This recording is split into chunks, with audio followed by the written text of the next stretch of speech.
मेरा नाम है मोहित और आपका स्वागत है हमारे यूट्यूब चैनल स्टी चैंपियन में। तो जैसा कि आप जानते हो, आपका स्किल इन्हेंसमेंट कोर्स का जो सेकंड सेमेस्टर का पेपर होने वाला है, environment, pollution, law and human communities.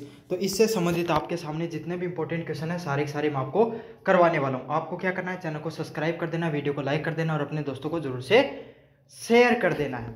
ये PDF आपको टेलीग्राम चैनल पे मिल जाएगी। टेलीग्राम चैनल का या मैं आपको बाकायदा जो प्ले लिस्ट है उसका जो इस PDF का लिंक आपको टेलीग्राम में दे दूंगा। आप जाके PDF को उसके लिए लिंक पर क्लिक करके डाउनलोड करके पढ़ सकते हो। साथ के साथ आपको, अगर आप राजस्थान जीके की तैयारी करते हो, SSC GD की तैयारी करते हो या फिर दिल्ली पुलिस की तैयारी करते हो, यहाँ पर जो प्रोडक्ट वाला ऑप्शन दिखाई दे रहा है, यहाँ पर आपके सामने किताबें दिखाई दे रही होंगी, है ना। तो इस पर क्लिक करके अगर आप कोई भी चीज़ खरीदना चाहते हो तो खरीद सकते हो। अमेजोन से आपको बहुत ही सस्ती प्राइजेस में मिल जाएंगी, क्योंकि ऑफर जो आते हैं हमारे पास वो मैं डाल देता हूँ। जो ऑफर आते हैं इसमें जो सेल चल रही होती है वो मैं डालता रहता हूँ। तो ज़रूर आपके सामने यहाँ पर प्रोडक्ट वाला ऑप्शन दिखाई दे रहा है, यहाँ पर जाके खरीद सकते हो। तो चलो शुरू करते हैं। आपके सामने पहला प्रश्न है, प्रदूषण की परिभाषा लिखिए। तो प्रदूषण क्या होता है, देखो मैंने बताया था, जब मैंने वीडियो कराया था उसमें बताया था, अगर कोई गिलास में पानी भर रखा और उस गिलास में अपन नमक डाल देंगे, उसमें मिट्टी डाल दिया तो क्या हो जाएगा, वो प्रदूषित हो जाएगा। पहले अपन उस गिलास से पानी पी सकते थे, लेकिन क्या पी सकते हैं, अब नहीं पी सकते। तो वही है, प्रदूषण की परिभाषा क्या होती है, जब प्रकृति का जो संतुलन है वो बिगड़ जाता है और उससे क्या हो जाती है, वायु, जल, मृदा आदि हानिकारक हो जाते हैं। समझ में आ गया आपको कि जो आपके सामने जो प्रकृति है उसका संतुलन बिगड़ गया है। इससे क्या हो गया, वायु प्रदूषण हो गया, इससे क्या, ग्लोबल वार्मिंग हो गई, पानी प्रदूषित हो जाते हैं, नदियाँ प्रदूषित हो जाती हैं, मृदा आपकी मिट्टी है उसको उपजाऊ नहीं रह जाती है, तो उसको क्या बोला जाता है आपके सामने, प्रदूषण बोला जाता है। अच्छा, वो क्या हो जाते हैं, हानिकारक हो जाते हैं और मानव प्रजाति हो गई, जीव जंतु हो गए, उनके लिए क्या करते हैं, उनके लिए हानि पहुँचाने का कार्य करते हैं। प्रदूषण के मुख्य प्रकार कौन से होते हैं, तो आप सबको पता है कौन से प्रकार होते हैं। सबसे पहले होता है वायु प्रदूषण। जो वायु प्रदूषण होता है आपको उसके ग्लोबल वार्मिंग देखने को मिलती है, एसिड रेन देखने को मिलती है, बेस में बारिश हो जाती है आपके सामने। दूसरा कौन सा होता है, जल प्रदूषण।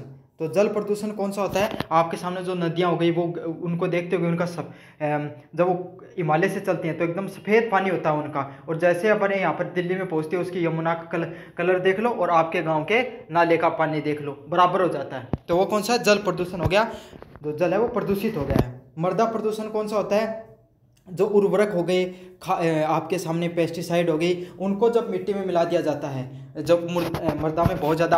अब आपको एक छोटा सा उदाहरण दो, पहले आपके पिताजी या दादाजी कहते हैं भाई पहले यहाँ ज़मीन में 10 बोरी हो जाए करती, आजकल 6-7 ही बोरी हुए हैं। क्यों, क्योंकि वहाँ पर आपने क्या, बहुत ज़्यादा उर्वरक डाल दिए हैं, बहुत ज़्यादा आपने यूरिया वगैरह डाल दिए। इससे क्या, उसकी जो मृदा है वो ख़त्म होती जा रही है वक्त के साथ। तो ये उसको क्या बोला जाता है, मृदा प्रदूषण।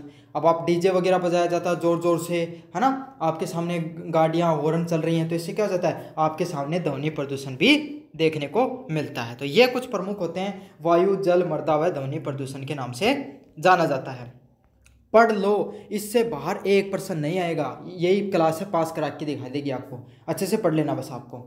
वायु प्रदूषण का एक मुख्य कारण कौन सा होता है, तो वायु प्रदूषण क्यों होता है, तो आपको पता है जो अलग अलग प्रकार के वाहन होते हैं उनसे जो धुआं निकलता है, समझ में आ गया आपको, अलग अलग प्रकार के जो वाहन हैं उनसे धुआं निकला है और उस धुएं से आपके सामने क्या देखने को मिलता है, वायु प्रदूषण है वो देखने को मिलता है।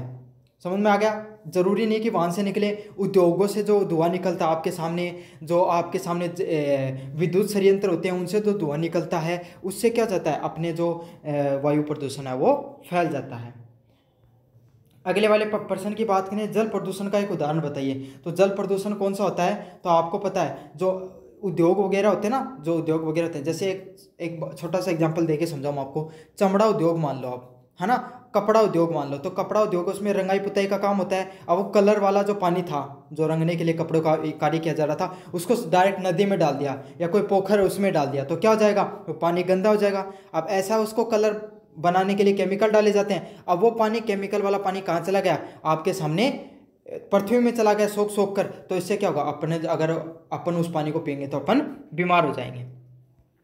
तो यही है, आपके सामने जो औद्योगिक जो कचरा होता है उसको डायरेक्ट नदियाँ पोखर में डालने से क्या हो जाता है, जो जल प्रदूषण है वो देखने को मिलता है।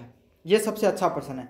ध्वनि प्रदूषण की सीमा कितने डेसिबल से अधिक होने पर हानिकारक होती है? तो 85 डेसिबल से अधिक अगर ध्वनि प्रदूषण की सीमा हो जाती है, मतलब 85 डेसिबल से ज़्यादा अगर आपको आवाज़ सुनाई दे रही है, तो इसका मतलब क्या है, आपके सामने ध्वनि प्रदूषण की श्रेणी में आएगा वो। अगला वाला, रासायनिक प्रदूषण किससे उत्पन्न होते हैं? तो रासायनिक प्रदूषण कैसे होता है? कीटनाशकों की वजह से। जो आपको पता है, जो कीटनाशक होते हैं उनके वजह से, उर्वरक औद्योगिक रसायनों की वजह से आपके सामने रासायनिक प्रदूषण है वो देखने को मिलता है। आपने मृदा में कीटनाशक छिड़क दिए, उर्वरक छिड़क दिए, औद्योगिक रासायनिक छिड़क दिए, तो इससे क्या होगा, आपके सामने जो रासायनिक प्रदूषण है वो देखने को मिलता है। अगला है, मृदा प्रदूषण का एक स्रोत लिखिए। तो मृदा प्रदूषण किससे होता है? आपने क्या किया, कुछ खाया पिया, आपने चिप्स लेकर आया बाजार से, उसको खाया और ऐसे फेंक दिया उस आपके सामने, उस जो पैकेट था उसको, वो मृदा में दब गया, मिट्टी में दब गया ऐसे। इससे क्या, अब वहाँ पर जो जहाँ पर दबा है वो इतने सालों तक वहाँ पर कुछ नहीं उगने वाला है। क्यों? क्योंकि पता है वो जो प्लास्टिक होता है वो कभी भी गलता नहीं है, कभी भी नॉन बायोडिग्रेडेबल सब्सटेंस होता है वो। और इसमें यह भी आ सकता है, उद्योगों का कचरा वगैरह भी अपन मृदा में डाल दिया जाता है, तो उसको भी क्या कहा जाता है आपके सामने, मृदा प्रदूषण के नाम से जाना जाता है। परमाणु विकिरण का मानव स्वास्थ्य पर क्या प्रभाव पड़ता है? तो आपके सामने आपको पता है, परमाणु से निकलने वाली विकिरण होती हैं, इसके मानव स्वास्थ्य पर क्या प्रभाव पड़ता है? इसके वजह से आपके सामने कैंसर व आनुवांशिक जो विकार है वो देखने को मिलते हैं। तो परमाणु विकिरण से क्या होता है, कैंसर देखने को मिलता है और आनुवांशिक विकार है वो देखने को मिलते हैं। काफ़ी बच्चे जिनके कैंसर हो गया, लंगड़े पैदा हो जाएंगे, आपके सामने एक आँख नहीं होगी, एक हाथ नहीं होगा, इस प्रकार से आपको क्या होता है, उनके अंदर जो परमाणु विकिरणों का प्रभाव देखने को मिलता है। अगला, ठोस अपशिष्ट प्रबंधन करने का क्या तरीका है? तो आप ठोस कचरे को किस तरीके से प्रबंधन कर सकते हो? उसको पुनर्चक्रण करके, रिसाइकल करके। तो ठोस अपशिष्ट होता है, ठोस कचरा होता है, उसको प्रबंधन करने का तरीका क्या है? उसको आप बार बार रिसाइकल करके आप बार बार रिसाइकल, जैसे आप क्या, एक प्लास्टिक की थैली लेकर आए, आपने क्या किया, अब उस प्लास्टिक हर रोज लेके आ रहे हो, इसके बजाय एक प्लास्टिक का थैला लेके उसको ही बार बार यूज कर रहे हो बाजार में सामान चीज़ें लाने के लिए, तो क्या हो जाएगा वो, उसका क्या होगा, कम यूज होगा। फिर क्या कर सकते हो आप, रिड्यूस कर सकते हो। इसका तो बोला रीयूज बोला गया इसको, तो प्लास्टिक को कम करने के 3 तरीके होते हैं, इसको पहला बोला जाता है रीयूज, ठीक है। फिर क्या होगा, रिड्यूस। रिड्यूस का क्या अर्थ होता है, आप प्लास्टिक का तो उपयोग ही करना कम कर दो, मतलब प्लास्टिक की जगह जो जूट वाले थैले आते हैं, कपड़े वाले थैले आते हैं, उनका उपयोग करना आपने शुरू कर दिया। तीसरा कौन सा आपके सामने, रिसाइकल।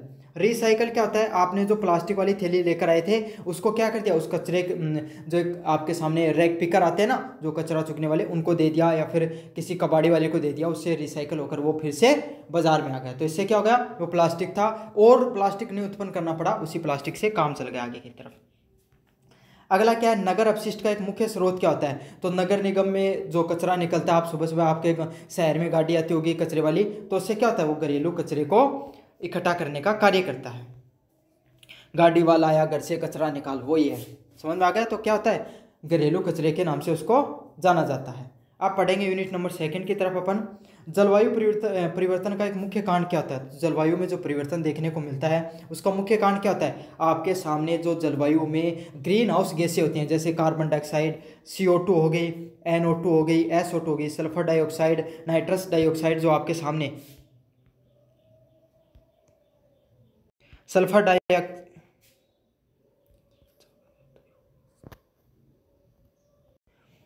सल्फर डाइऑक्साइड हो गई, इस जैसे जो आपके सामने ग्रीन हाउस गैसें होती हैं वो इन्वायरमेंट में चली जाती हैं। अगला क्या है, वैश्विक उष्मीकरण, ग्लोबल वार्मिंग क्या होती है? तो ग्लोबल वार्मिंग क्या होती है, देखो ग्लोबल वार्मिंग होगी, तापमान बढ़ गया। जैसे मैं आपको एक बात समझो, आपका फ्रिज है ना, आपके फ्रिज में क्या है, 30 डिग्री का तापमान है, मतलब आपका फ्रिज होता है, उसका जो आइस बॉक्स होता है उसमें आइस पूरी बर्फ ही बर्फ जमी रहती है। अब एक दिन क्या हुआ, उससे लाइट चली गई आपकी और एक दिन तक पूरी आई नहीं, तो वो क्या हो जाएगी, सारा उसका जो बर्फ थी वो पिघल कर कहाँ पे आ गई, आपके सामने आपका जो फर्श था उस पर आ गई और पानी पानी हो गया। तो इससे क्या हो जाएगा, आपको जो वो क्यों हुआ, क्योंकि आपके सामने उसका तापमान था वो जितना चाहिए था उससे ज़्यादा हो गया, तो वो बर्फ़ पिघल गई और इससे क्या पानी पानी हो गया। तो इसी तरीके से ग्लेशियर होते हैं, तापमान बढ़ने के साथ क्या होता है, बर्फ़ पिघलती है, जो ग्लेशियर होते हैं हिमनद होते हैं उनसे, और वो पानी कहाँ पर जाता है, नदियों के द्वारा समुद्र में जाता है, इससे समुद्र का जल है वो बढ़ जाता है। अब अपन तो राजस्थान में रहा, अपना के मतलब है चाहे कितो ही बड़ो, लेकिन थे सोचो कोई एक द्वीप है, द्वीप समझो जी, चारों मेरे पानी रह उठे और समुद्र को स्तर बढ़ गो। अब समुद्र को स्तर बढ़ जागो तो थान बेरो द्वीप है, मतलब पहले इतनी जमीन ही, अब पानी इतनों घेर लियो इतनों घेर लियो, अब इतनी सी जगह बचा लियो, है ना, फिर और बढ़ जाओ तो इतनी सी बचेगी। तो हुन के लिए खतरा है, जो द्वीपा मरी उन लोगों के लिए बहुत भारी खतरा है। एक ही कि 2050 तक मुंबई भी बहुत ज़्यादा क्षेत्र है मुंबई को, वो भी डूबने का चांस ही।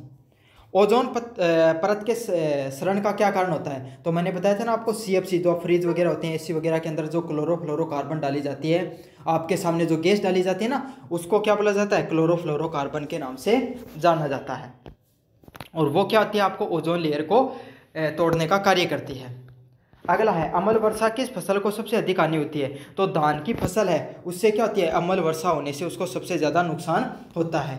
तो थान उदाहरण देके बताया ना कि आपने भी बारिश हो जा, बाजरा को टाइम हुआ है, पहली बारिश हो जा, आया कौन खतनी की, मतलब कदे कदे सुबह सुबह बारिश हो रही कि पाल रो पानी लागो बहेगा, तो जन पत्ता पीला पड़ना शुरू होगा, तो ये क्या हो जाता है, उससे क्या हो जाता है, उसमें एसिडिटी होती है, उस पानी में एसिड होती है, मतलब वो अम्लीय हुआ थोड़ो, वो खाटो है, यहाँ समझ और भी नहीं समझ में आओ तो इससे क्या है, जब वो पत्ता वगैरह पे पड़ता है तो उससे क्या रिएक्शन कर जाता है वो, और उसमें जो खनिज है उसकी लवणों की कमी हो जाती है।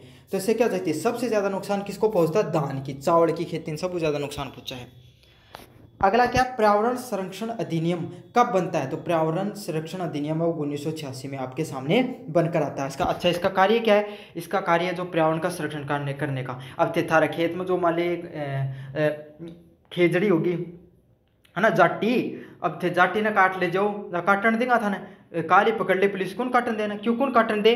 क्योंकि पर्यावरण संरक्षण अधिनियम के तहत कोई भी पेड़ है, एक हरा भरा पेड़ है, उसको काटना क्या है? एक कानूनी अपराध है। समझ में आ गया ना? अब समझ आई था जाटी क्यों कौन काटन दे, केस हो जा बहुत बड़ो, मत काटती हो। जल प्रदूषण निवारक अधिनियम वो क्या कब बनाया गया? 1974 में। तो आपको पता है जो नदियाँ वगैरह में उद्योग होते हैं ना, जो मैंने आपको बताया था, चमड़ा उद्योग हो गया, रंगाई पुताई का उद्योग, ऐसे उद्योग क्या कर देते हैं, डायरेक्ट उन पानी ने फिल्टर करा और कौन पैसा खर्च करे, तो क्या करी, घेर दो नदियाँ और ले आऊँगा, पानी तो अपना चल रहा है ना, तो इक लेके हुआ है, पर नदी तो खराब हो रही है ना, समझ में आ गया? तो इक लिए 1974 में जल प्रदूषण अधिनियम बनाया गयो, और इससे क्या है कि जल स्रोत है उन्हें संरक्षण करने को कार्य करे थे। वायु प्रदूषण निवारक अधिनियम, इसमें क्या था, कोई भी उद्योग हैं वो आपके सामने वो डायरेक्ट कार्बन डाइऑक्साइड की एक फिक्स मात्रा से ज़्यादा हवा में नहीं छोड़ सकते हैं, उनके लिए फिल्टर लगाने पड़ेंगे, उनको चिमनी लगानी पड़ेंगी, और उसके अलावा आप सूखी लकड़ी को नहीं जला सकते, उस पर भी सरकार ने उज्ज्वला योजना लेकर आई है। वाहन होते हैं उनके लिए भी प्रदूषण सर्टिफिकेट बनाए जाते हैं, ताकि क्या हो सके, प्रदूषण है वो कंट्रोल में किया जा सके। तो प्रदूषण नियंत्रक अधिनियम कब लागू किया गया? 1981 में वायु प्रदूषण निवारक अधिनियम उसको लागू किया गया। अगला है वन संरक्षण अधिनियम कब लागू हुआ? तो आपको पता है 1980 में आपके सामने वन संरक्षण अधिनियम वो लागू हुआ। अब थे तो कोई नहीं, मान लियो अपने तो झोना का आसा पासा है या फिर सिक्कर का आसा पासा है और अपने चूरू का आसा पासा, तो इतना ज़्यादा है को नहीं वन, लेकिन मान लो इन्होंने अपने झोना के अंदर खेतनी साइड में चल जाओ, इली साइड में ही थोड़ा बहुत जो यह है अरावली थोड़ी लंबी श्रृंखला है ना, उठीन की साइड में, उठीन का मायने काट के दिखाओ ना कोई पेड़, है ना, क्यों कौन काट पाओ, क्योंकि वन विभाग अब जब्त कर ले वो था ना, और केस भी लाग सका था, है ना। वन चौकी देखी होगी ना थे वो के ही 1980 के अंदर एक अधिनियम बनाया गया, जिम के है कोई जंगला में कोई पेड़ नहीं काट ले, नहीं तो थाने हर कोई पर्यटन स्थल बना के छोड़ दे, है ना, तो इसलिए उनको कंट्रोल करने के लिए वन संरक्षण अधिनियम को लागू किया गया। वन्य जीव संरक्षण अधिनियम कब लागू हुआ? 1972 में। तो इसको क्या किया गया, जैसे जो ऐसी प्रजातियां हैं जो खतरे के निशान पे है, जैसे चीता, बाघ, है ना, कुछ हिरण वगैरह की प्रजातियां हैं, इनको संरक्षित करने के लिए वन्य जीव संरक्षण अधिनियम है वो 1972 में लागू किया गया था। अगला है मॉन्ट्रियल प्रोटोकॉल किससे संबंधित है? तो मॉन्ट्रियल प्रोटोकॉल किससे संबंधित है? ओजोन परत है उसके संरक्षण के लिए एक प्रोटोकॉल बनाया गया, उसका क्या नाम था? मॉन्ट्रियल प्रोटोकॉल के नाम से जाना जाता है। इस प्रोटोकॉल में क्या था कि भाई जो ओजोन परत है ना, उसको अपन नुकसान जो हो रहा है, ओजोन परत जो अंटार्कटिका जो जगह थी वो जो बर्फ पड़ा उठे, वह ओजोन परत था, उदाहरण के साथ समझाइए, छतरी की नहीं है, और वह छतरी के एक रहे यूवी रेडिएशन पृथ्वी पर आने से रोका है, समझ में आ गई। तो उसके लिए जो क्या प्रोटोकॉल बनाया गया ओजोन परत को संरक्षण करने के लिए। इसके तो आगे वाले प्रश्न में पढ़ाऊंगा मैं आपको। क्योटो प्रोटोकॉल का क्या उद्देश्य था? तो क्योटो प्रोटोकॉल और उसमें क्या ग्रीन हाउस गैस हैं उसमें कमी के लिए एक क्योटो प्रोटोकॉल है उसकी शुरुआत की गई। कौन सा? ग्रीन हाउस गैसों की कमी के लिए, ताकि जो इन्वायरमेंट है उसमें ग्रीन हाउस कम से कम गैसें वो कम से कम आपके सामने आए। अगला क्या है, जैव विविधता संरक्षण, सीबीडी का क्या उद्देश्य होता है, तो जैव विविधता संरक्षण सीबीडी का उद्देश्य होता है लुप्त प्राय प्रजातियों का संरक्षण करना। समझ में आ गया आपको, जैव विविधता क्या भाई, लुप्त प्राय प्रजातियां होती है ना, जैसे कि शेर हो गया, चीता हो गया, बाघ हो गए, आपके सामने चित्तल हो गई, है ना, ऐसे कुछ केचुए हो गए, इन सबको संरक्षित करने के लिए आपके सामने सीबीडी है उसको नियम बनाएगा, जैव विविधता संरक्षण अधिनियम। ये अच्छे हैं, इंपॉर्टेंट पर्सन है, इसलिए उनको और ज़्यादा करवा रहा हूँ आपके सामने। रसायन हथियार संधि कब बनी, 1993 में, 1993 में आपके सामने रासायनिक हथियार संधि बनती है। इसमें क्या बताया जाता है कि जैसे द्वितीय विश्व युद्ध में वियतनाम और अमेरिका के बीच में जो युद्ध हुआ था उसमें क्या क्या क्या कर दिया गया था, उसमें जो अमेरिकी जो लोग थे, इन्होंने जो अमेरिकियों ने क्या किया था, वियतनामी लोगों पर जो सैनिक थे उन पे क्या रसायन छिड़क दिए थे, इससे वो लोगों के शरीर गल जाए। ऐसे गैस जो नाजी अपना हिटलर था उसने क्या कर दिया था, नाजियों को डाल देता था गैस चैम्बर में और जो हानिकारक गैसें छोड़ता था ताकि वो लोग मर जाते थे। तो इनको क्या बोला जाता है, इनको रासायनिक हथियारों के नाम से जाना जाता है। बहुत खतरनाक होते हैं, बहुत स्तर तक लोगों की मृत्यु हो सकती है इससे, और साथ साथ पर्यावरण को भी नुकसान पहुंचता है। इसलिए 1993 में एक संधि की गई कि हमें इस प्रकार के जो आपके सामने रासायनिक हथियार हैं इनको बनाने पर हमें नियंत्रण करेंगे हम।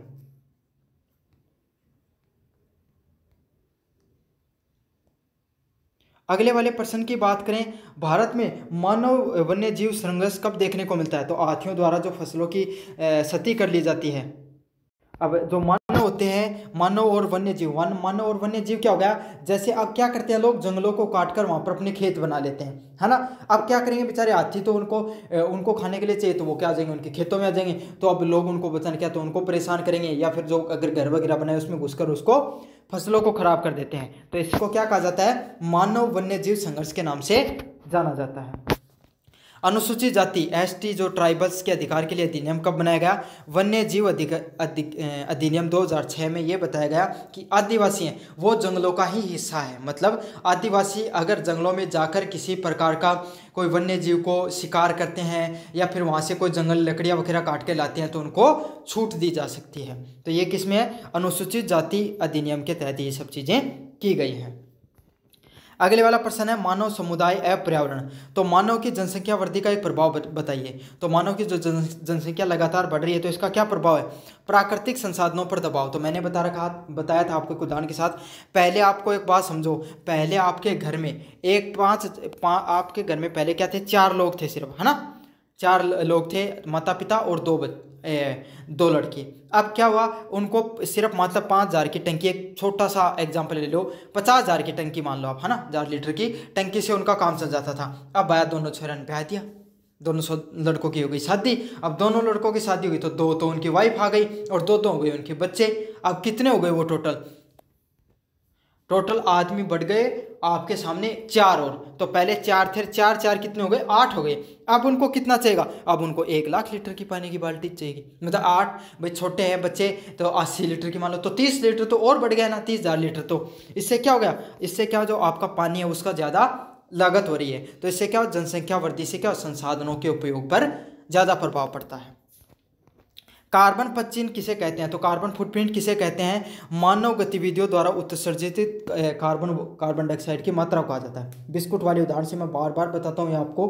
अगर मेरा पहले वाला वीडियो अगर आपने नहीं देखा है तो जाकर देख लो, डिस्क्रिप्शन में लिंक दे रखा है। एक और वीडियो मैंने पहले अपलोड कर दिया, पूरा रिविजन कराया उसमें, है ना, उसमें आप अच्छे से समझ जाओगे इन सब चीज़ों को। विस्थापना एवं पुनर्वास की स्थिति में होता है, तो बांध व उद्योगों की परियोजना के कारण आपके सामने विस्थापन और पुनर्वास जैसी योजनाएं वो देखने को मिलती है। मतलब लोगों को क्या कर दिया जाता है, उनको घरों से विस्थापित कर दिया जाता है दूसरी जगह पर। आपदा प्रबंधन का क्या उद्देश्य होता है, तो जीवन और संपत्ति की सुरक्षा के लिए आपके सामने क्या कर दिया जाता है, लोगों को विस्थापित किया जाता है। जैसे कि आपको सामने कोई चक्रवात आ गया तो लोगों को क्या, जहाँ निचला इलाका है जहाँ पर पानी और बाढ़ आने से पानी भराव की समस्या देखने को मिलती है, वहाँ से उन लोगों को क्या कर दिया जाता है, विस्थापित करके दूसरी जगह पर भेज दिया जाता है। तो उसको क्या कहा जाता है, ताकि लोगों का जनजीवन है और संपत्ति है वो सुरक्षित रहे। अगले वाला, बाढ़ से होने वाली एक हानि बताइए। तो बाढ़ से किस प्रकार की हानि देखने को मिलती है? फसल नष्ट हो जाती हैं। तो बाढ़ से क्या हो जाता है आपके सामने? फसल के नष्ट होने के बहुत अधिक चांसेस रहते हैं। तो फसल नष्ट होना एक बाढ़ से होने वाली एक सबसे प्रमुख हानियों में से एक है। अगले वाला है, भूकंप किस कारण आता है? तो जो ऊपर पट्टियाँ होती है ना, उसके अंदर प्लेटों के खिसकने के कारण क्या होता है? आपके सामने भूकंप आता है। मतलब आपको सबको पता है, जो बीए वाले विद्यार्थी उनको पता है, अगर साइंस वाले विद्यार्थी भूल गए तो मैं फिर से बता देता हूँ। अपनी पृथ्वी है वो किस पे टिकी हुई है? प्लेटों से बनकर मिली है। अलग अलग प्रकार की 7 प्रकार की मुख्य प्लेट है, जिसमें से आपके सामने यूरेशिया प्लेट पे अपन रहते हैं, Australian, African, north America, south America, Antarctica वाली है, और एक प्लेट और कौन सी बच गई इसमें? Australian plate. तो ये सब प्लेट है, इनसे क्या अपनी 7 मुख्य प्लेट है, इसके अलावा छोटी छोटी प्लेटों में भी इनको डिवाइड कर रखा है। तो वो क्या हो जाती हैं? वो क्या तो आपस में टकराएंगी, मतलब एक दूसरे की तरफ बढ़ेंगे। 2 आदमी चाहे कदे करना रहो तो क्या उसका है तो आपस में लड़ाई करेंगे, तो करने जाएगा क्या हो जाएगा कि एक दूसरा दूर जाएगा, है ना। तो यही होता है, क्या तो वो दूर चली जाती हैं तो खड्डे का निर्माण हो जाता है, तो भी भूकंप आता है। या फिर क्या करेंगे, एक दूसरे के ऊपर सदा लड़ाई करने चढ़ता रहेगा, तो इससे क्या एक दूसरे के ऊपर वो प्लेट चढ़ती है, मतलब एक दूसरे के ऊपर खिसका देती हैं एक दूसरे को, तो इससे क्या भूकंप देखने को मिलता है। तो इसको क्या कहा जाता है? भूप्रपट्टी के खिसकने से आपके सामने भूकंप देखने को मिलते हैं। चक्रवात का एक उदाहरण क्या है? तो चक्रवात 2019 में आपको देखने को मिला था। चक्रवात हर साल आते हैं, इसमें कोई अलग पर्सन नहीं है। भूसंकलन किस क्षेत्र में सबसे अधिक होता है? तो भूसंकलन क्या होता है?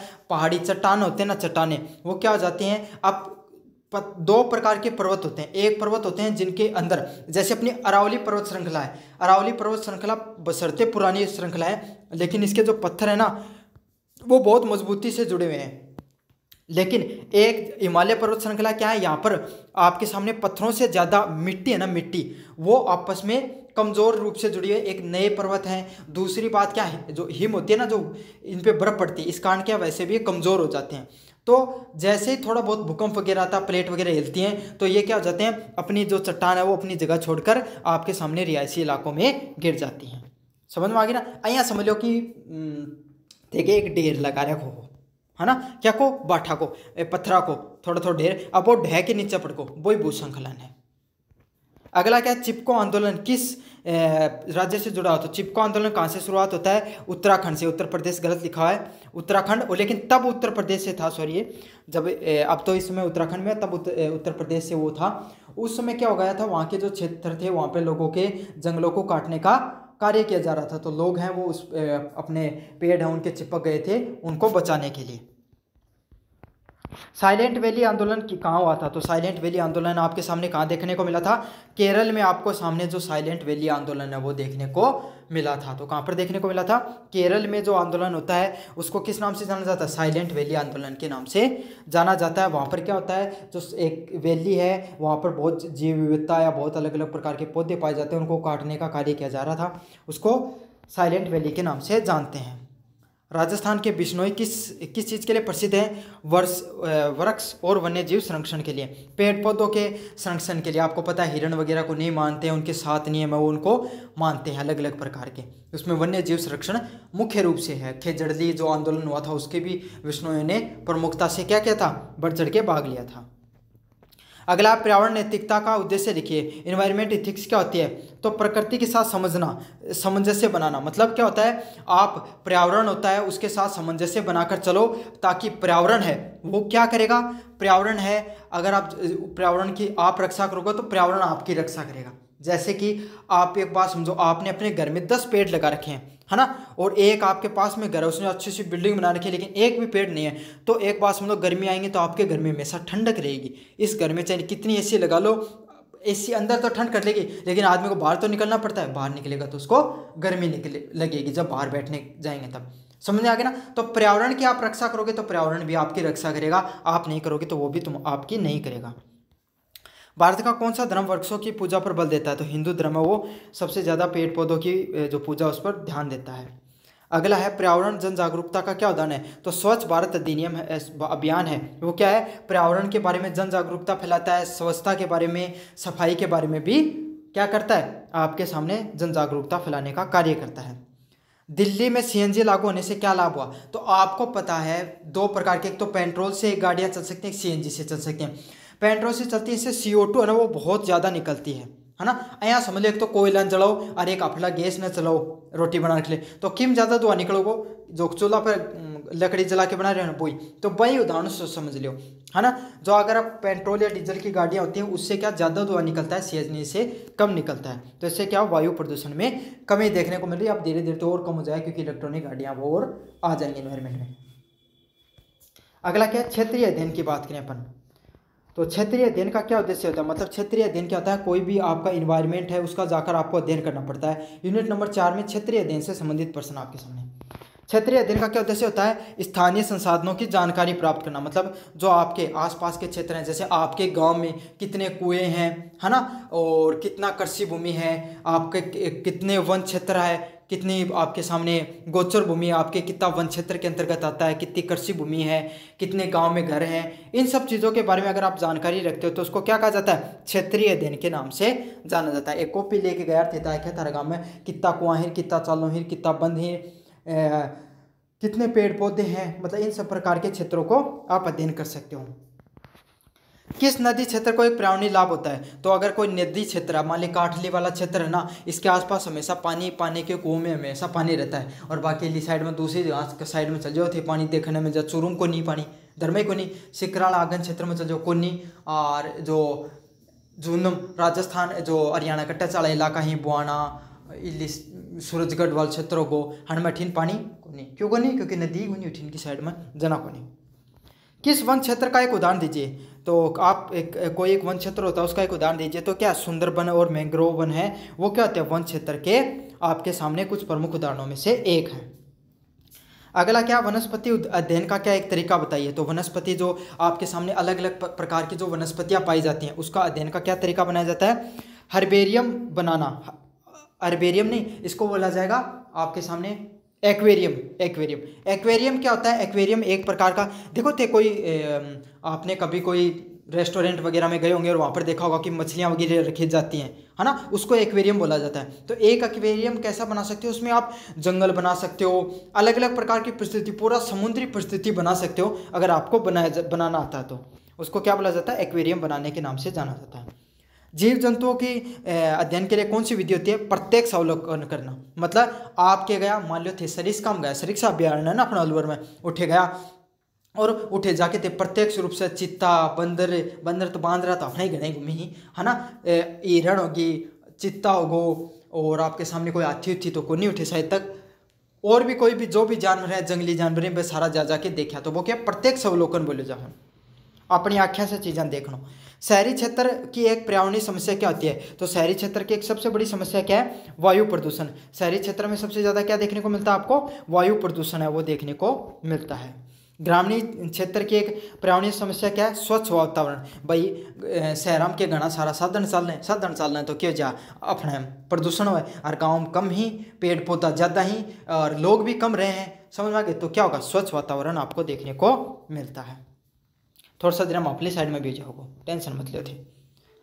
औद्योगिक क्षेत्र से प्रदूषण का एक मुख्य रूप क्या होता है, तो औद्योगिक प्रदूषण, उद्योगों से सब की प्रदूषण हुआ है भाई साहब, रासायनिक प्रदूषण भी हुआ है, क्यों केमिकल का यूज करे जाए रसायन हम, तो रासायनिक प्रदूषण हुआ है, धुआं छोटे वायु प्रदूषण हुआ है, जल जो कचरा अपशिष्ट करते हैं उसे रासायनिक जो कचरा अपशिष्ट का प्रदूषण होता है, और जल को निकासी अगर वो सही से उसको फिल्टर करके नहीं डालते हैं पानी को, तो उससे क्या होता है, जल प्रदूषण भी देखने को मिलता है। तो उद्योगों से सभी प्रकार का प्रदूषण देखने को मिलता है। कृषि क्षेत्र से कौन सा एक पर्यावरणीय प्रभाव पड़ता है, तो क्या होता है, कीटनाशकों से होते हैं, जो अलग अलग प्रकार के कीटनाशकों से क्या होता है, आपके सामने मृदा प्रदूषण है वो देखने को मिलता है। तो आपके सामने कृषि क्षेत्र से कौन सा प्रदूषण होता है, आपके सामने मृदा प्रदूषण है, माटी है वह खराब हो जा, कम नाजुक है, समझ में आ गो, यूरिया होने के बाद में थारा सबसे कम, धीरे धीरे देखो ना थारा खेता में क्योंकि नाज होना कम होगो, और नहीं डालोगा तो वहीं को नहीं होगो। तालाब परिस्थिति तंत्र का क्या एक उदाहरण है, तो तालाबों से क्या होता है, तालाबों में मछलियाँ पाई जाती हैं, है ना, अलग अलग प्रकार की काई पाई जाए, इससे क्या है, जो मछलियाँ हो गई, छोटे छोटे पौधे होंगे, कीट पतंगे हो गए, ये सब क्या पाई जाती हैं, आपके तालाब परिस्थिति तंत्र का घटक होते हैं। नदी परिस्थिति तंत्र का एक घटक बताइए, जलीय पौधे, नदियाँ, घड़ियाल, मगरमच्छ, ये सब क्या होते हैं आपके नदी परिस्थिति तंत्र में, मतलब नदियाँ के पाए जा है वो पूछो है, परिस्थिति तंत्र वही हुआ है। वनों में पाई जाने वाले एक सामान्य प्रजाति का नाम लिखिए। तो वनाम के पाए जा साल का पेड़ पाया जाई, नीम और शीर्षु जो थारा आसा पासा पेड़ था या बाहर न जाके देख लियो पेपर दो जना के खड़े हो वो लिखे हो अगर ये प्रश्न आ जाता। स्थानीय पक्षियों का अध्ययन का एक लाभ बताइए। तो स्थानीय पक्षियों का लाभ पढ़ते हो तो आपको क्या होता है भाई, अँ थाने बेरो पाठ जा कि अपना आस पास हर क्षेत्र में अलग अलग प्रकार का जीव जंतु पाए जाए, है ना। अब मान लेते जैसलमेर खान जाओगे कठिन अलग अलग प्रकार का पक्षी पाए जाएंगे, अपनी साइड में अलग पाए जाएंगे, और कठिन जाओगा अलवर भरतपुर का जाओ कठिन अलग पाए जाएंगे, क्योंकि परिस्थिति तंत्र के अनुसार तो जीव जंतु रहते हैं, है ना। तो इससे क्या होता है आपको जैव विविधता का ज्ञान होता है, अलग अलग प्रकार के जीव जंतुओं का ज्ञान होता है। पारिस्थितिक तंत्र के एक मूलभूत क्या होता है, तो पारिस्थितिक तंत्र होता है उसके एक मूलभूत विशेषता क्या होती है, उत्पाद करना, उपभोक्ता और उपघटक। मतलब पारिस्थितिक तंत्र क्या होता है, जैसे कि अनाज है उसको आपने उगाया, फिर क्या किया उसको आपने क्या तो उसने उसका उत्पाद किया, फिर आपके क्या क्या उपभोक्ता बने उसको खा लिया, और फिर उपघटक मतलब उसको डिकम्पोज कर दिया। तो इसको क्या कहा जाता है, पारिस्थितिक तंत्र के मुख्य मूल तत्वों के नाम से जाना जाता है। प्रदूषित स्थल का अध्ययन करने के लिए आपका उद्देश्य क्या होता है, प्रदूषण के स्रोतों को जानना, किस किस प्रकार के जो प्रदूषित के सामने जो प्रदूषित क्षेत्र है वहाँ पे आप प्रदूषण क्षेत्र में जाकर क्या कर सकते हो, कौन सा कारण है जिसके वजह से प्रदूषण फैल रही है, उप चीज़ का बारे में बेरो पाठ जगो तो इन प्रदूषित क्षेत्र का बारे में कहे जा है। तो यो क्या है आपके सामने environment pollution law and human community से संबंधित जो भी आपके सामने important very short type question थे सारे के सारे मैंने आपको करवा दिए हैं। धन्यवाद।